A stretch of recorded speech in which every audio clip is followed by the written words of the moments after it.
Local productions seen on Delta College Public Media are made possible with support from viewers like you. Thank you.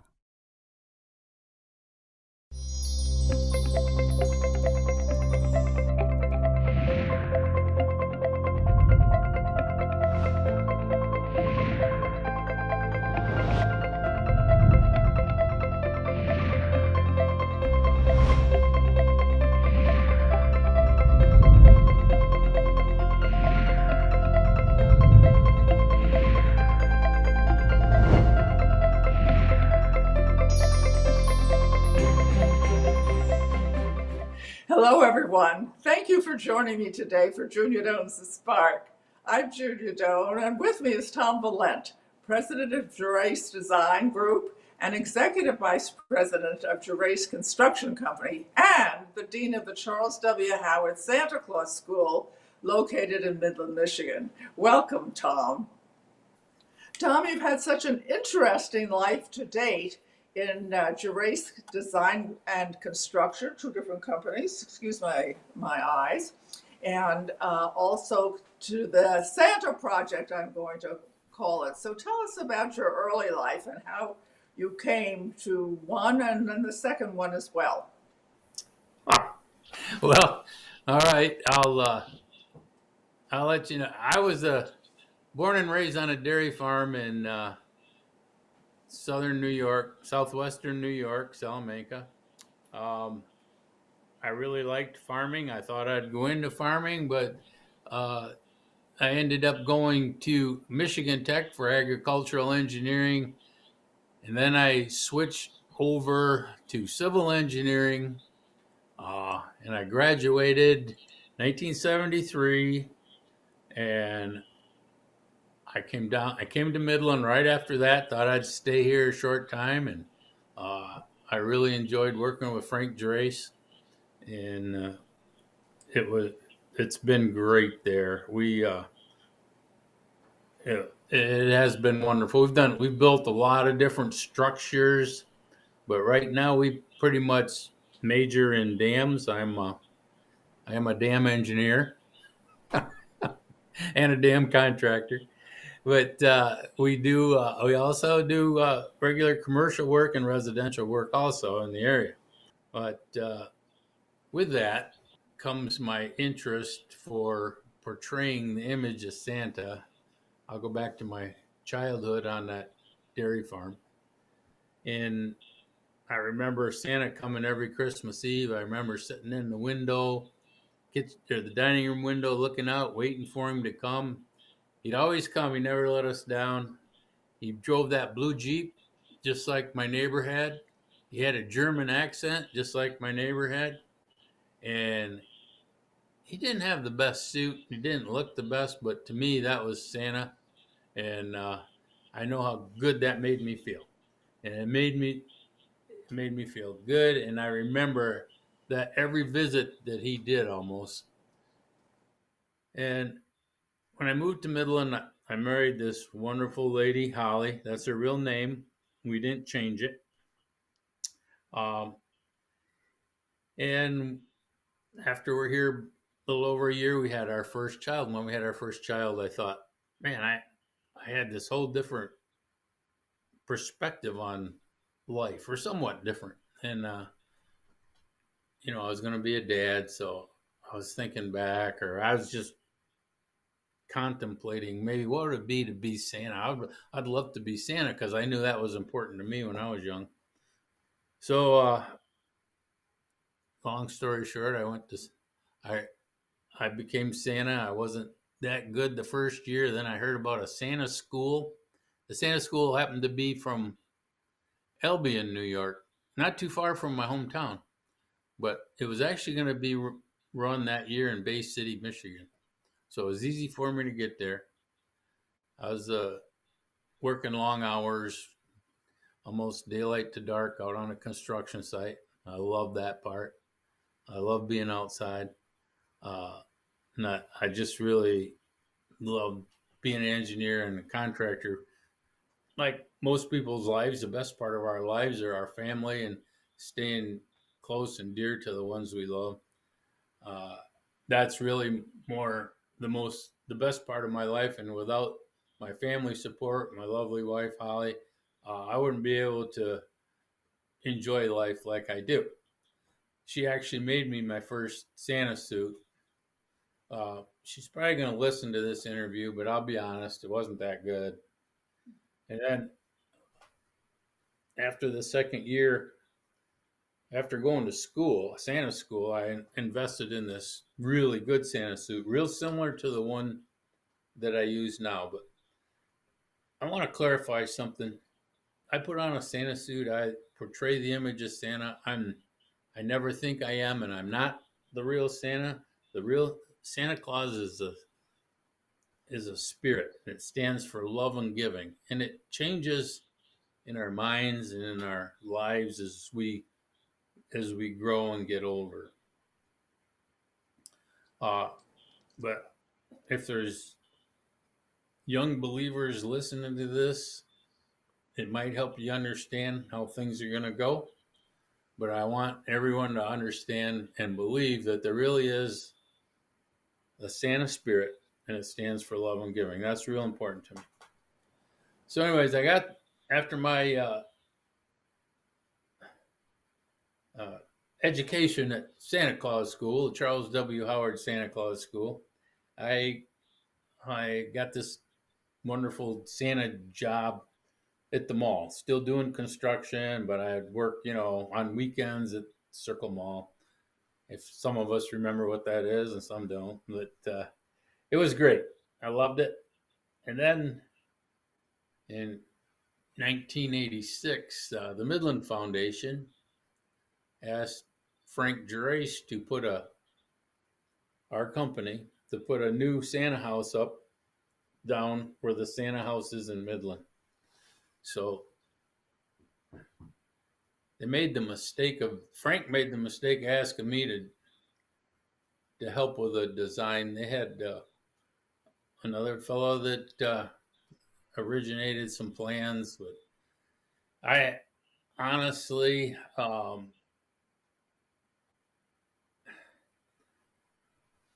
these are my thoughts and it was in my head what the North Pole would look like. So that's what that Santa house on downtown on Main Street is what I envision the real Santa house at the North Pole to look like.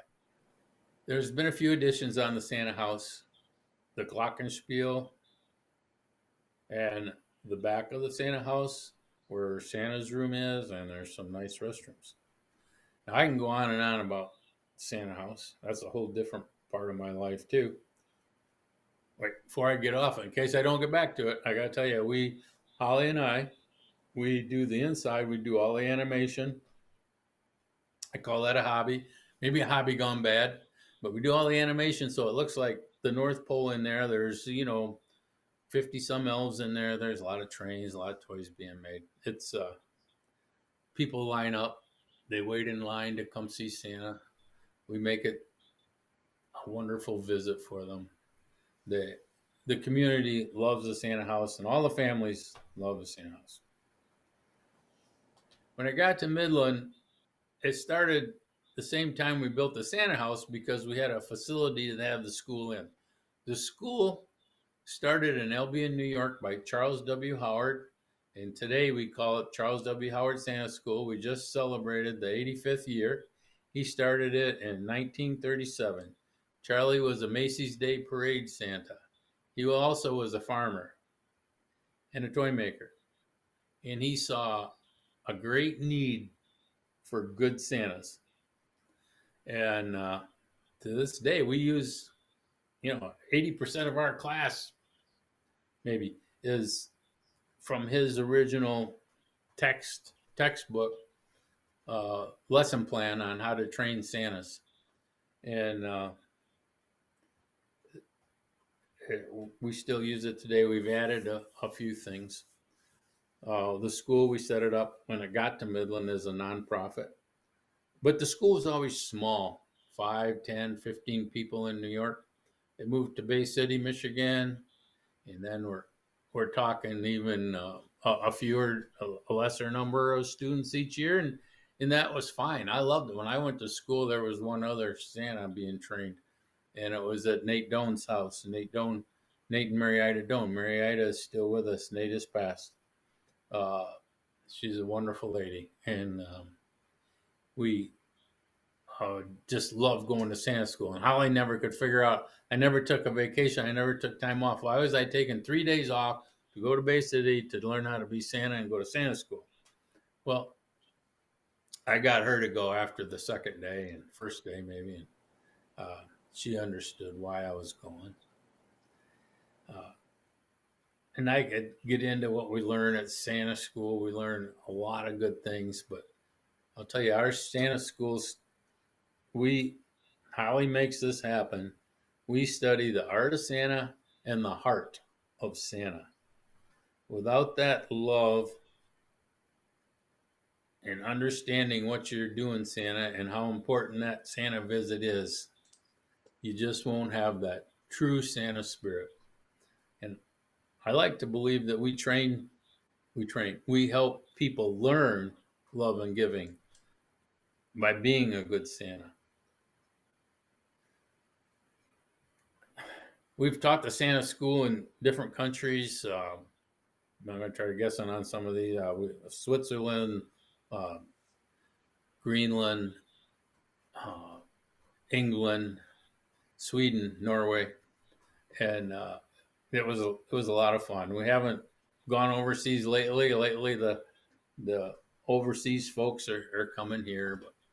But what was it? One interesting time was 1995. We went to the North Pole. It was in Greenland. It's the closest landmass to the North Pole. So, and Holly was the only Mrs. Claus, and she was the only Mrs. Claus for a long time. This was 95. So the European Santas and others there are 17 Santas from 17 countries, and Holly and I. They interviewed us for 3 years to choose someone to represent the United States, and they did that throughout the countries. So we were lucky we got chosen, and that was a great honor. I made a lot of good friends, and I can tell you, the traditions in other countries are different than ours, but that Santa spirit, that love and giving, is there. And Santa, being the most well-known character in the world, has a big obligation, a great obligation. When all the Santas in Greenland or in those 17 countries understood the same thing. We have an obligation to be the best we can be with our Santa trait. For the audience, how do you apply to become a Santa? Oh, okay. School. So I started telling you when we moved to Midland, there was only maybe 8 or 10 folks the first year. The past year we had 300, and we had to say no to about 50. So we feel we can train 300 Santas a year. And again, I take time off from work, and we put a lot of time and effort in the school. And once a year is enough, but it's a lot of fun. So you just you can find us online, Santa. Just if you type in Santa school, our school will come up. It's a Santa. There's other Santa schools now. We used to be the only one, but folks have tried to get other ones going. But it's the oldest Santa Claus school in the world. It's called the Charles W. Howard Santa Claus School. So just go to the website then. Yes? Yeah, go to the website. Okay, good. So now back to your early life. As an engineer who was joining a soon-to-be super successful boss in building a business, what skills did you have to learn? Same ones I learned I use at Santa School. They're pretty much you deal with people in this world, and you build faith and you build trust. And but I think that's an important part of building a successful business. And I also, you gotta enjoy what you do. Uh, I'm 72 and still enjoying going to work every day, and Holly still lets me, so that's good. We've had 5 children, and now they're off having their families in other parts of the country. Uh, so we're kind of there's just Holly and I here now, and um, I think going back to what makes a business successful, you need a good you need a business sense, but I know where I'm weak and I know where I'm strong. I'm a builder. I love to build things. I'm a wood carver. I'm a carpenter. I I like to create things, and I know some about business, but I think you got to get help where you need it. So I have some folks helping me now and coming in throughout my career that help me with the business part. But I enjoy. Seems how I get to be the boss, so I get to choose my path. But it's been great, and I love working on the water, working on dams. I'm actually Um, how do you uh, motivate people, workers who are working under you? well. They have to see a. Everyone wants a career within themselves, or they have different ideas on what they want in life, and if folks and I totally appreciate that because I could go be a wood carver somewhere and I could enjoy every day, and I could go be a carpenter and enjoy that somewhat the best I could. But if you can give them an opportunity, and they have to have trust in you as a company, not so much personally, but they have to have faith in the company, and the company has to uh, be honest and hardworking. If you slack and give them everything they want, and they see that you can, there's not a lot of drive behind management. They can feel that and they'll move on. People don't. Good people want to work hard and be successful themselves, and if you can let them grow within your company, uh, and do what they're good at, that's great. And not you're not going to satisfy everyone. You're going to have to have a little filter system there, but I would think, Junia, that's the way I would explain it. That's the way I see it. It's people. I hear so much that younger generation people may not have that work ethic. Can a work ethic be taught? You are so right. And I don't want to criticize these young folks. There's some out there. We have a few young ones that just amaze you. They're in the trades, and they're intelligent. They are very intelligent people. You just got to hang on to them. There's not as many as there used to be. When I know back in the day of Gerace, the first thing we'd want is to try to find a farmer, hire a farmer, because we knew they could uh, take wire and put a couple things together and make it work, and they're hard workers. Um, so it is a little bit hard. There's a they learn different things today. They have a lot more screen time than you and I had. And does Yeah. that make them different than the older people? In what way? Well, yeah, there's that difference, and it has its good side. I mean, I uh, I have my problems with the computer, but you can take a 5-year-old, 6-year-old child, and they can fly all over me with that. But I don't know. I sure am not going to criticize the young folks because we need them, and there are very good ones out there.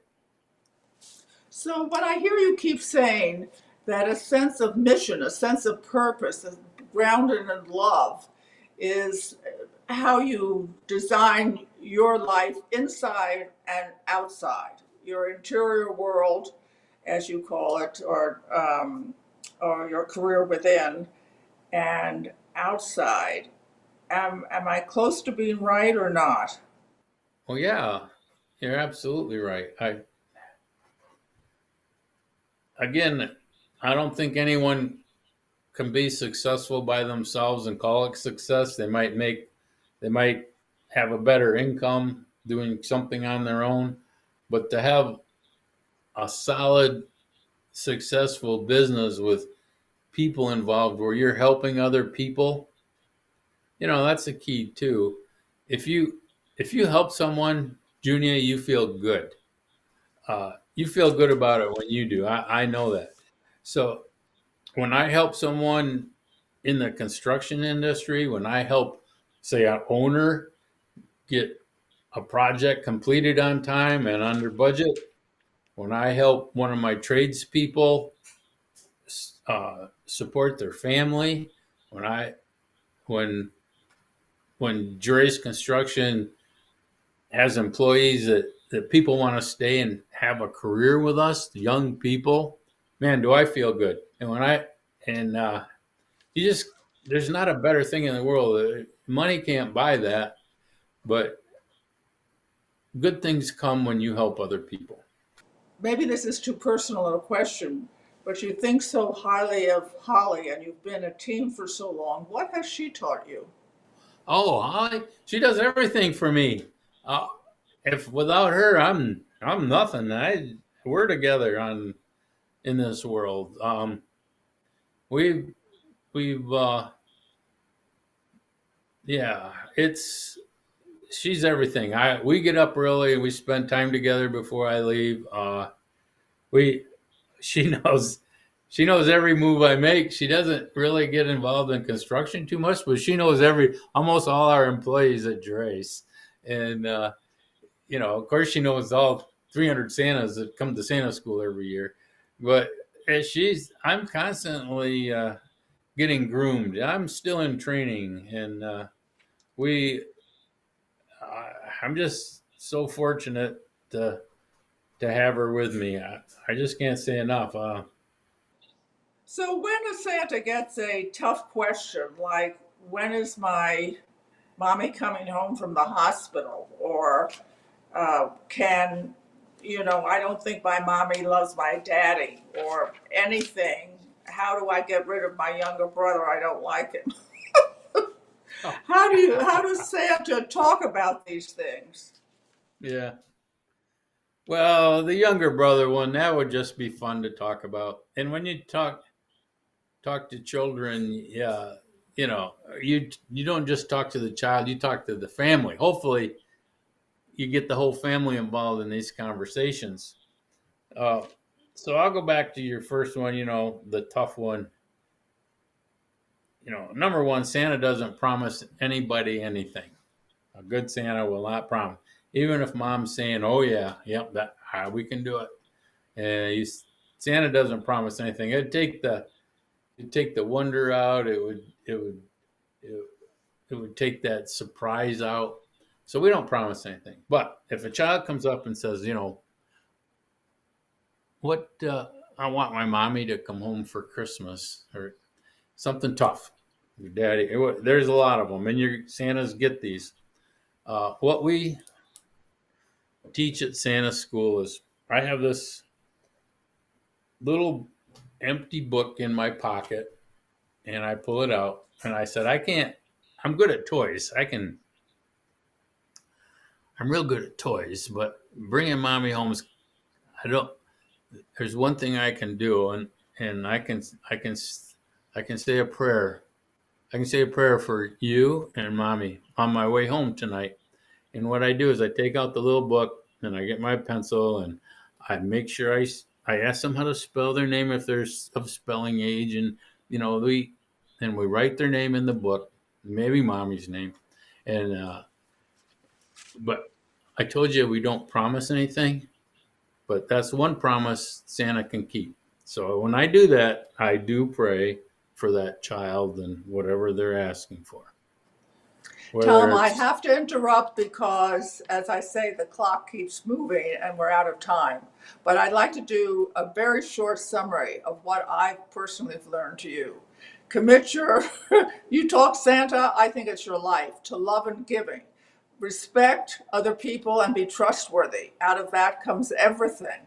understand that people have different values, and the interior career goal has to be worked with and respected. Recognize when you do for others, much comes to you in satisfaction.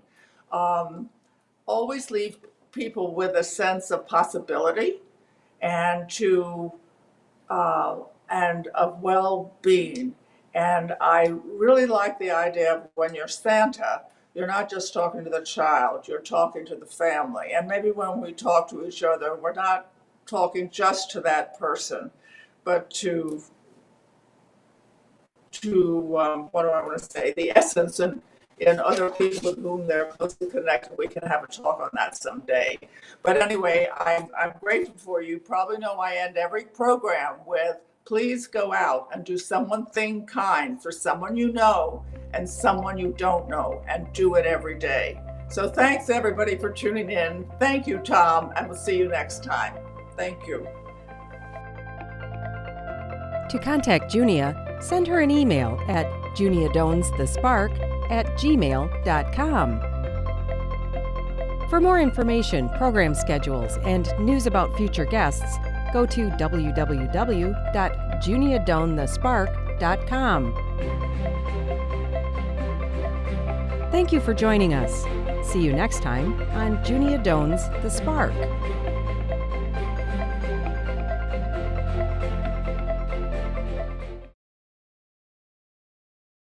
Local productions seen on Delta College Public Media are made possible with support from viewers like you.